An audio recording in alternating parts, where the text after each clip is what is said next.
नमस्कार सर। नमस्कार sir. Sir क्या नाम है आपका? मेरा नाम बलवीर सिंह कुंडू। बलबीर जी कहाँ से हैं आप? मेरा गांव पावड़ा, ज़िला हिसार और स्टेट हरियाणा। बलबीर जी क्या काम करते हैं आप? मैं रिटायर्ड एसएस मास्टर हूं। बलबीर जी संत रामपाल जी महाराज से नाम दीक्षा आपने कब ली? मैंने संत रामपाल जी महाराज से नाम दीक्षा 9/2/2006 को ली थी।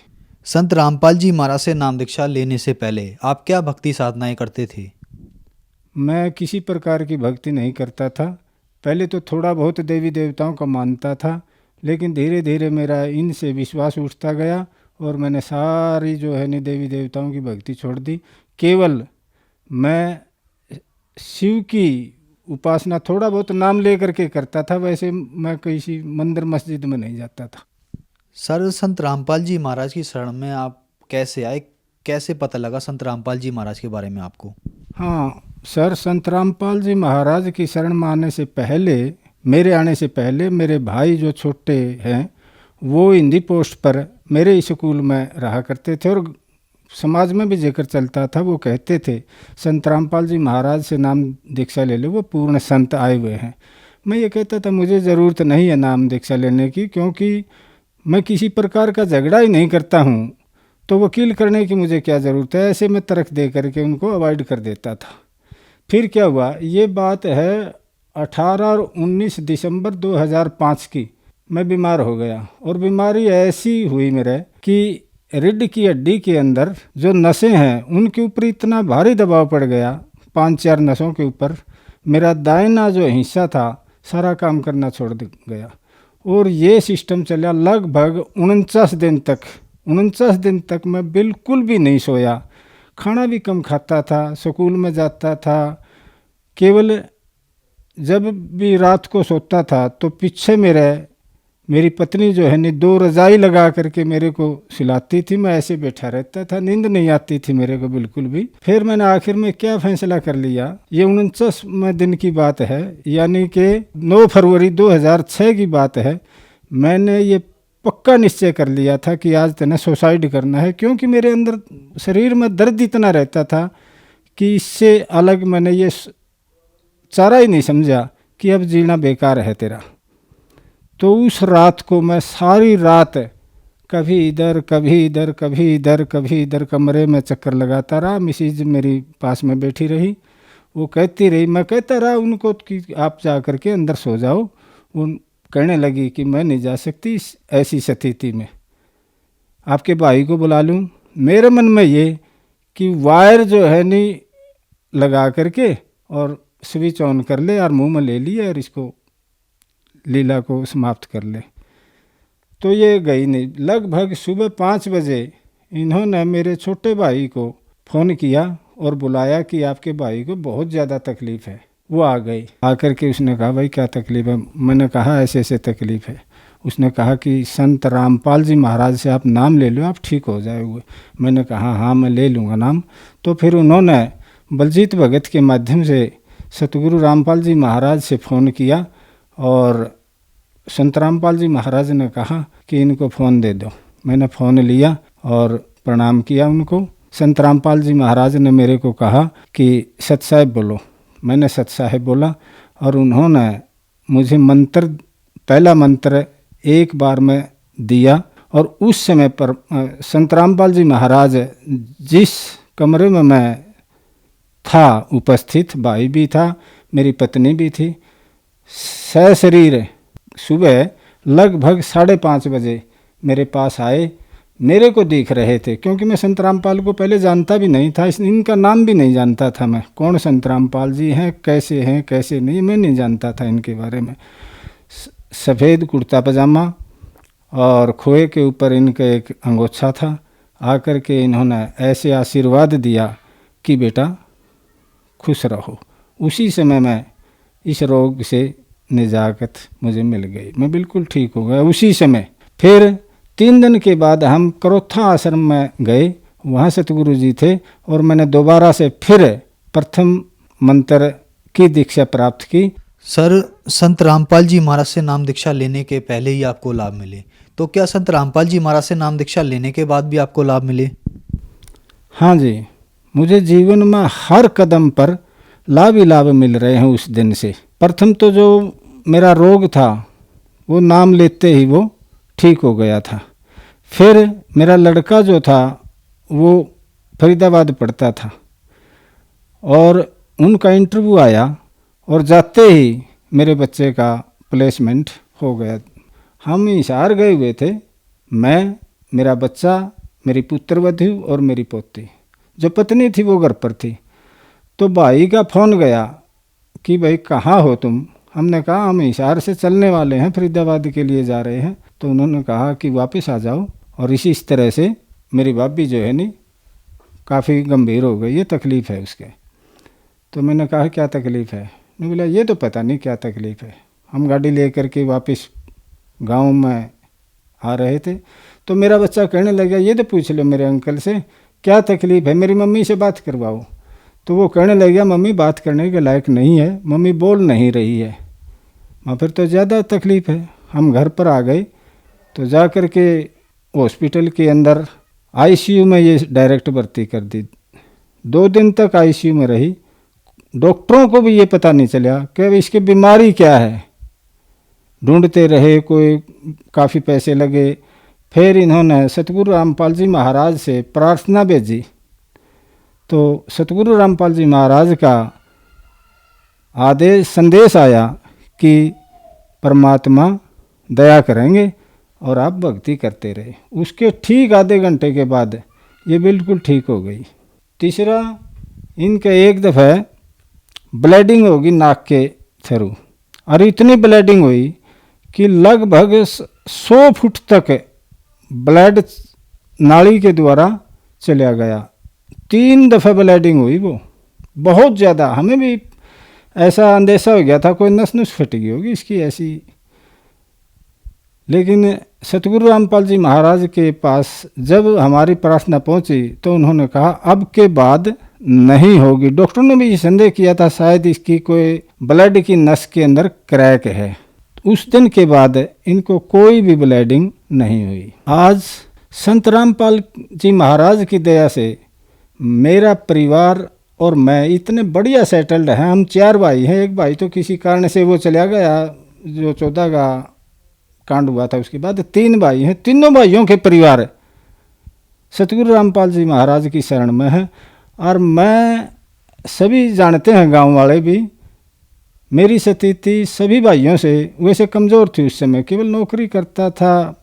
पत्नी जो है वो आंगनबाड़ी में थी, बच्चे पढ़ रहे थे, एक ही बच्चा है मेरा। और सतगुरु रामपाल जी महाराज की ऐसी दया हुई कि वो बच्चे भी आजकल लंदन में सेटल्ड है, वेल सेटल्ड है, सेटल्ड नहीं। आज मेरी स्थिति इतनी गजब की है, बहुत ज़्यादा। एक और लाभ मेरे को जो ज़बरदस्त हुआ वो ये लाभ है, अभी ये है 21 सितंबर 2020 की बात है। और मैं लगभग 11 सितंबर से बीमार हो गया और बुखार आने लग गया। तो खाना पीना मेरा छूट गया। मेरे को ऐसा लगा ये शरीर अब छूटेगा। और मन में कसक हो गई। संत रामपाल जी महाराज से मैं बार बार ये अरदास करने लगा, आप तो परमात्मा तुल्य हो सतगुरु जी, आप मेरे को, आपका ज्ञान ठीक है, आपके मंत्र भी ठीक हैं, आप जो कह रहे हैं उस पर अविश्वास नहीं है, लेकिन उस पर विश्वास हो रहा है कि हमें सतलोक कैसा है, कैसे जाना है, किस तरह जाना है। कोई आकर के बताता तो नहीं है। आप तो उदाहरण तो देते हैं, भाई गरीबदास जी को मिला था, गुरु नानक देव से मिला था। हमें ये भी नहीं है, हमें विश्वास नहीं है। लेकिन एक दफ़े गुरु जी अगर वो चीज़ दिखा दो तो पेटा सा वर्जे मेरा। यानी कि मैं 8-10 दिन तक ये विलाप करता रहा, सतलोक दिखा दो मेरे को। मैं ऐसा सोचता रहा। ये बात 21 सितंबर 2020 की है। मैं 4 बजे उठ जाता हूँ हमेशा ही, और 4 बजे उठ करके जैसी भी क्रियाएं हैं, भक्ति करते हैं, फिर नित्य नियम करते हैं। 4 बजे उठ करके मैं उस दिन उठा नहीं, चारपाई पर लेटा रहा। और 4:15 बजे मेरी मिसेज सुती हुई थी, एक मेरी मदर इन लॉ आई हुई थी, वो भी सुती हुई थी। 4:15 बजे परमात्मा यानी कि सतगुरु रामपाल जी महाराज एक विमान लेकर के, मैं सोया हुआ नहीं था, जागता था और लेटा हुआ था वैसे सिरहाना लगा करके, और एक विमान में बैठ करके मेरे आंगन में उतरे। प्रकाश हो गया, प्रकाश होते ही मैंने ऐसे देखा और सतगुरु रामपाल जी महाराज ने कहा, बेटा आ जाए, आ जा, तेरे को दिखा करके लाता हूँ। मैं तुरंत वो शरीर जो मेरा शरीर था उसमें से बाहर निकला। और वो मैंने कैसे पता चला, मैं जब विमान के पास गया तो मैंने पीछे की ओर मुड़ करके देखा। मैंने देखा कि तेरा शरीर तो चारपाई पर पड़ा हुआ है, और मेरा ये मन में जैसे कि अब तेरा शरीर छूट गया यूँ और तने सतलोक चलना है। ये सतगुरु जी महाराज रामपाल जी महाराज आ गए और तेरे को लेकर के जा रहे हैं। मैं जा कर के उस विमान में बैठ गया। ना उसमें कोई कुर्सी लगी हुई थी, ना कोई गलीचा लगा हुआ था। उसके पीछे कबीर साहब बैठे थे, छोटी छोटी दाढ़ी थी और ऊपर टोपी थी, मुकुट ऊपर था उसके ऐसे। और इसी प्रकार से संत रामपाल जी महाराज आगे बैठे हुए थे, उनकी भी टोपी ऐसे थी, सामने मुकुट सा लगा हुआ था, और मैं उनके बीच में जा कर के बैठ गया। जो कबीर साहब थे वो मेरे से बोले नहीं, वो मुस्करा रहे थे। और सतगुरु रामपाल जी महाराज ने कहा, बेटा चल, आज तेरा जो शंका निवारण करने के लिए मैं आया हूँ और तेरे को सतलोक दिखा करके लाऊंगा। वो विमान उड़ गया उसी समय मेरे आंगन से, और न तो मेरे को कोई झटका लगा, ना मैंने कोई हवा का झोंका लगा, और वो इतनी स्पीड गति से चल रहा था। विहंगम जो पक्षी कहते हैं नहीं सतगुरु रामपाल जी महाराज कि विहंगम गति से है ये आत्मा वहाँ पर जाएगी।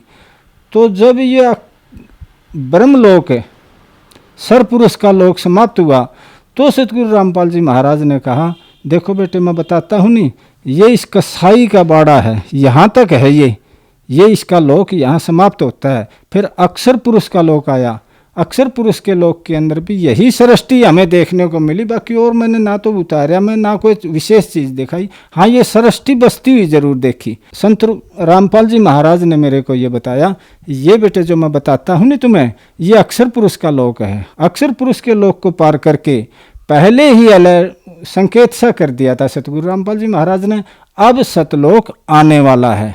सफेद पहाड़ थे, बिल्कुल सफेद। उन पहाड़ों के ऊपर से जब हम गुजर करके गए, सतगुरु रामपाल जी महाराज, मैं था और कबीर साहब जो पीछे बैठे हुए थे, हम तीनों ही बैठे हुए थे उस विमान के अंदर। जो ही विमान नीचे उतरा वहां का दृश्य देख करके मैं चकित रह गया। हर चीज सफेद थी, हर चीज सफेद थी, पहाड़ सफेद थे, मकान इतने बड़े बड़े थे कि वे भी सारे सफेद थे, वृक्ष थे वे भी इतने सफेद थे, बहुत ज्यादा सफेद थे। जो जमीन थी वो भी बहुत ज्यादा सफेद थी। और मेरा शरीर में देख रहा था, विमान में बैठा बैठा हुए देख रहा था, ये क्या हो गया तेरे, जबकि तू तो बुजुर्ग आदमी था, सिर से भी गंजा था। और वहाँ विमान में बैठते ही मेरा शरीर ऐसे हो गया जैसे रूह का होता है। वो सतगुरु रामपाल जी महाराज का शरीर को मैं देख रहा था और कबीर साहब के शरीर को भी मैं देख रहा था, ऐसा ही शरीर मेरा हो गया। जब वहाँ गए सतलोक के अंदर तो हमें देखने के लिए बहुत सारी हंस आत्माएं हमारी ओर दौड़ करके आई, जैसे बच्चे दौड़ करके आते हैं, किसी गांव में हाथी आ जाए और उसको देखने के लिए बच्चे आते। लेकिन मैंने देखा ध्यान से कि उनके पाँवों की आवाज़ मेरे तक नहीं पहुंच रही थी, यानी कि उनके पाँव ही नहीं टिक रहे थे ज़मीन पर, ऐसा महसूस हो रहा था। और ज़मीन ऐसी थी जैसे बहुत गजब का मखमली सफ़ेद मखमल हो, ऐसी ज़मीन थी। वे आकर के मिले मेरे से, सफ़ेद उनके बिल्कुल कपड़े थे, चट्टे कपड़े। महिलाएं भी थी, वो महिलाएं एक तरफ हो गई और जेंट्स एक तरफ थे। मेरे भी वही कपड़े थे। उनकी हाइट जो है ना 20-25 फुट लंबी थी, मेरी हाइट भी इतनी ही थी। और सतगुरु रामपाल जी महाराज और कबीर साहब उस विमान में बैठे हुए मुझे देख रहे थे। कबीर साहब तो हंस रहे थे। और जब उन भगत आत्माओं ने मेरे से बात की तो वो कहने लगे, आगे भाई साहब, आगे भाई साहब, बहुत दिनों के बाद आए हो, इतने दिन लगा दिए, आगे भगत जी, ऐसे बोल रहे थे। और वो सतगुरु रामपाल जी महाराज कह रहे थे ये परमानेंट नहीं आया है, अभी इसका जो संदेह था उसका निवारण करने के लिए मैं इसे सतलोक दिखाने के लिए आया हूँ। फिर वो कहने लगे, मेरे को गाफियों मिल रहे थे मेरे से ऐसे सारे, वो लगभग 700-800 कम से कम जेंट्स थे इतने, बाकी लेडीज थी। वो कहने लगे चलो घर चलते हैं। तो सतगुरु रामपाल जी महाराज कहने लगे नहीं, इतना टाइम नहीं है इसके पास, घर नहीं जाएगा ये, अब इसने वापस जाना है। शायद मैंने, सतगुरु रामपाल जी महाराज ने नहीं कहा, मैंने ये विचार किया कि मेरा विमान सतगुरु रामपाल ने वहीं उतारा जहाँ मेरा पुराना सतलोक में स्थान है, निवास स्थान था, क्योंकि वे सतलोक की अंशात्माएँ मेरे को जानती थी। इसलिए मैंने ये महसूस हुआ कि मेरा मकान भी यहीं कहीं है। मेरी इतनी हिम्मत नहीं हुई। सतगुरु रामपाल जी महाराज जैसे कहते हैं, मैंने अपना शीश उनके चरणों में रख दिया। लगभग मैं सतलोक के अंदर 45 मिनट तक उन भगत आत्माओं से मिलता रहा। फिर सतगुरु रामपाल जी महाराज ने कहा, बेटा तेरा शंका निवारण हो गया दूर, अब टाइम ना लगा हुआ। ये मेरा सपना नहीं था, ये वास्तव में मैं वैसे लेटा हुआ था और बिल्कुल सेंस में था, जागता हुआ था मैं, क्योंकि मैं 4 बजे उठ जाता हूँ। ये बात 4:15 बजे की है, ये सपने की बात नहीं है। बात महसूस हुई, ये भक्ति भी बढ़िया है, ये मंत्र भी बढ़िया है और ये गुरुजी भी बढ़िया है। और जो बता रहे हैं सतलोक के अंदर हम वहाँ के निवासी हैं, हमारे वहाँ मकान है, हमारे बहन भाई हैं, परिवार है, घर है, सारी वहाँ पर यों की यों है जैसा सतगुरु रामपाल जी महाराज बता रहे हैं। सर हम आपसे पूछना चाहते हैं, आप एक एजुकेटेड पर्सन हैं, आप टीचर हैं, और संत रामपाल जी महाराज का आर्य समाज का लंबे अरसे से विवाद चलता आ रहा है। आर्य समाज से जब हमने बात करने की कोशिश की तो वो ये कहते हैं कि संत रामपाल जी महाराज की तरफ से महर्षि दयानंद और सत्यार्थ प्रकाश पे विवादित टिप्पणियाँ करते रहते हैं। तो सर अभी हमने यही देखा है कुछ वर्षों से कि आर्य समाज के पदाधिकारी भी और आर्य समाज के काफ़ी लोग संत रामपाल जी महाराज से जुड़े हैं। तो सर ये क्या कारण है? क्या संत रामपाल जी महाराज विवादित टिप्पणियाँ करते हैं या सच्चाई कुछ और है? क्या कारण है इसका? संत रामपाल जी महाराज बिल्कुल सच्चाई बोलते हैं। अगर ये झूठ है, नहीं माना नहीं का केस करो ना, या फिर सामने आओ, स्टेज लगाओ और बुद्धिजीवियों को बुलाओ, पूछो ना उनसे कौन सी गलती की है, कौन सी गलत बात कहते हैं। वो केवल अपना रोटी रोजी चलाने के लिए सत्यार्थ प्रकाश का सहारा लेकर के, स्वामी दयानंद का सहारा लेकर के अपनी रोटी रोजी चला रहे हैं। सारी बकवास है ये, सारी झूठ है। हम भी स्वामी दयानंद को जब पढ़ाते थे एक बहुत बड़ा सोशल रिफॉर्मर मानते थे, बच्चों को पढ़ाते थे। इस जैसा कोई समाज सुधारक ही नहीं, राजा राम मोहन राय और स्वामी दयानंद का तो बहुत बड़ा योगदान है। लेकिन जब इसका लिटरेचर देखा, इस जैसा तो झूठा आदमी नहीं मेरी दृष्टि में निकला। सारी बकवास कर रखी इसने सत्यार्थ प्रकाश के अंदर।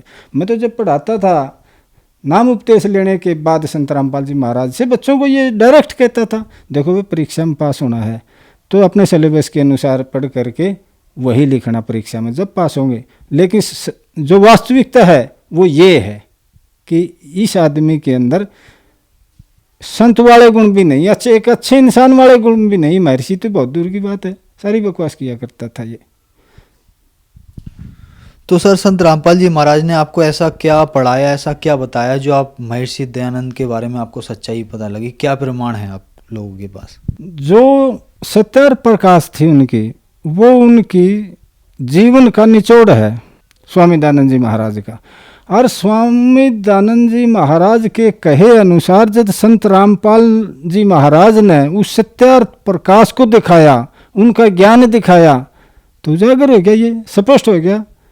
वो वेदों को समय लिखते हैं, वेद पढ़ो और वेद पढ़ाओ, वेद ही सत्य हैं। जबकि सत्यार्थ प्रकाश के अंदर किस वेद का तो बिल्कुल अंश मात्र भी उल्लेख नहीं है। जो स्वामी दयानंद जी महाराज ने सत्यार्थ प्रकाश के अंदर जो लिखा है वो टोटली वेदों के विरुद्ध है, मिलता ही नहीं। ये तो ये कहता है कि वेद जो है नहीं सूर्य पर भी पढ़ाए जाते हैं, दूसरे ग्रहों पर भी वेद है, जबकि वेद का तो उसको ज्ञान ही नहीं है। धन्यवाद सर। सत्सा है।